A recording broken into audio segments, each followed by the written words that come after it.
আসসালামু আলাইকুম। ভিডিওর স্ক্রিনে দেখানো এই ফ্লাওয়ারের স্টিচ আপনাদের সাথে আজকে শেয়ার করব। চলুন ভিডিওটি শুরু করা যাক। ফার্স্টে আমি এখানে আর্ট করে নিয়েছি, দেন এখন আপনাদের সাথে সেলাই শেয়ার করছি। এজন্য আমি নিয়েছি গুটি সুতা, আর সুতাটা আমি এক তার করে নিয়েছি। দেন এখানে আমি লেজি ডেজি স্টিচ করে দিব পুরো বৃত্তটাই।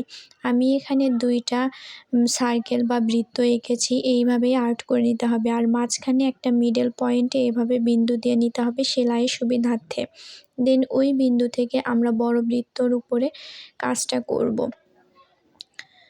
ফার্স্টে আমাদের বড় বৃত্তটাতে এইভাবে কাজ করে নিতে হবে, আর দ্বিতীয় বৃত্তটা আমাদের পরে কাজে লাগবে, ছোট যে বৃত্তটা রয়েছে। তো এইভাবে আমরা পুরো সার্কেলটাই সেলাই করে নিব। আমি এখানে একটা সুতা নিয়েছি, আপনারা চাইলে সুতাটা বাড়িয়ে নিতে পারেন। আর এখানে গুটি সুতা নিয়েছি, তাই বলে যে গুটি সুতায় নিতে হবে তার কোনো মানে নেই, এখানে যে কোনো সুতা ব্যবহার করা যাবে। তবে স্টিচটা হবে লেজি ডেজি স্টিচ। পুরো সার্কেলটাই আমি সেলাই করে নিয়েছি। বড় বৃত্তর কাজ এখন শেষ। এখন ছোট যেই বৃত্তটা এঁকেছি ওটার কাজ করব।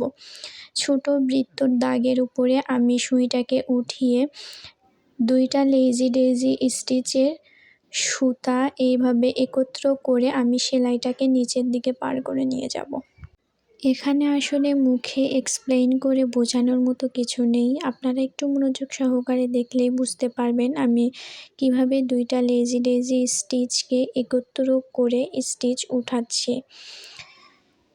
তারপরেও যদি কোথাও বুঝতে কোনো কিছু অসুবিধা হয় অবশ্যই আমাকে কমেন্টে জানাবেন। ইনশাআল্লাহ আমি আরও ধীর গতিতে কাজ করে আপনাদের সাথে শেয়ার করার চেষ্টা করব।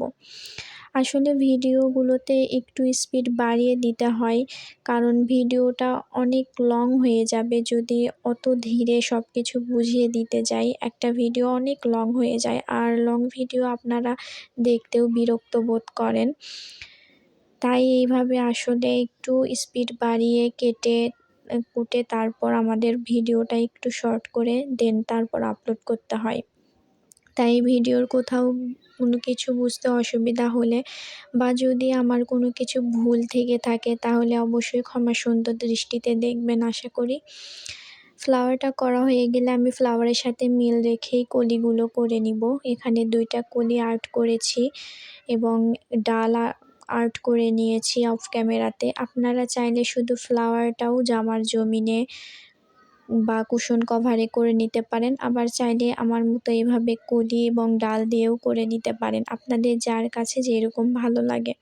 আমি এখানে ডালের জন্য ডাল সেলাইটাই ব্যবহার করছি, আর এখানে সুতা নিয়েছি সুন্দরী লাচ্ছি সুতা 2 তার করে। সবগুলো ডালই আমি ডাল সেলাই দিয়ে সেলাই করে নিব। চাইলে আপনারা পেছন সেলাই দিয়েও ডালের কাজটা করে নিতে পারেন।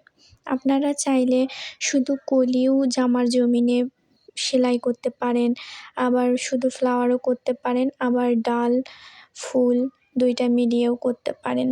সবগুলোই দেখতে অনেক সুন্দর লাগবে। This is the final look. সবাই ভালো থাকবেন। আল্লাহ হাফেজ।